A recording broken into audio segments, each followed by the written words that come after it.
ইডিএ 2024 ফিল্মের রিভিউ। আধুনিক visual art এবং প্রতীকী গল্প বলার এক অনন্য দৃষ্টান্ত হল ইডিএন, যেটি নির্মাণ করেছেন খ্যাতনামা চলচ্চিত্র নির্মাতা ও ভিজুয়াল আর্টিস্ট বেন আওয়ানি। এই ছোট চলচ্চিত্রটির দৈর্ঘ্য মাত্র 3 মিনিট হলেও এর ভেতরে লুকানো বার্তা দর্শকের মনে দীর্ঘ সময় ধরে নাড়া দেয়। ফিল্মটির নামকরণ ইডিএন, যা বাইবেলের স্বর্গদানের প্রতীক। সেই স্বর্গে মানুষ প্রথমবার প্রকৃতির সাথে মিলেমিশে ছিল, কিন্তু চলচ্চিত্রে দেখা যায় ধীরে ধীরে সেই সৌন্দর্য প্রযুক্তি, গবিলাস আর অতি উন্নয়নের চাপে নষ্ট হয়ে যাচ্ছে।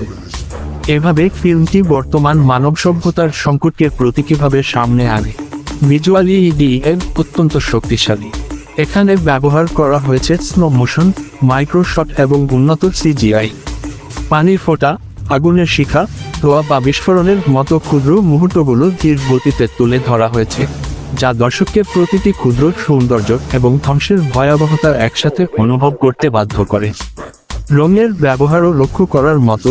সবুজ ও নীল প্রকৃতির শান্তি, লাল ও কালো ধ্বংসের প্রতীক, আর সাদা আলো ভবিষ্যতের আশা প্রকাশ করে। গল্পের দিক থেকে এটি কোনো প্রচলিত কাহিনী নয়, বরং এটি একটি দার্শনিক প্রশ্ন তুলেছে: মানবজাতি কি সত্যিই নিজের ভবিষ্যৎ নিয়ন্ত্রণে রেখেছে, নাকি আমরা আমাদের ধ্বংসাত্মক প্রবৃত্তির দাস হয়ে যাচ্ছি? চলচ্চিত্রটি আমাদের মনে করিয়ে দেয়, প্রযুক্তি আর প্রগতির নামে আমরা যদি প্রকৃতিকে ধ্বংস করি, তবে সেই স্বর্গোদ্যান চিরতরে হারিয়ে যাবে। শব্দ ও সঙ্গীতের ব্যবহারও অসাধারণ। দানিয়েল ডুবিবির সুর চলচ্চিত্রের রহস্যময়তা ও গভীরতা এনেছে। প্রতিটি সাউন্ড ইফেক্ট দৃশ্যের সাথে এমনভাবে মিশে গেছে যেন তা দৃশ্যমান প্রতীকের চেয়েও বেশি শক্তিশালী ভাষা তৈরি করেছে। সব মিলিয়ে ইডিএন শুধু একটি শর্ট ফিল্ম নয়, বরং এটি একটি ভিজুয়াল কবিতা, যা দর্শককে ভাবতে বাধ্য করে: আমরা কি প্রকৃতিকে রক্ষা করে নতুন স্বর্গ তৈরি করতে পারব, নাকি ধ্বংসের পথে হাঁটব?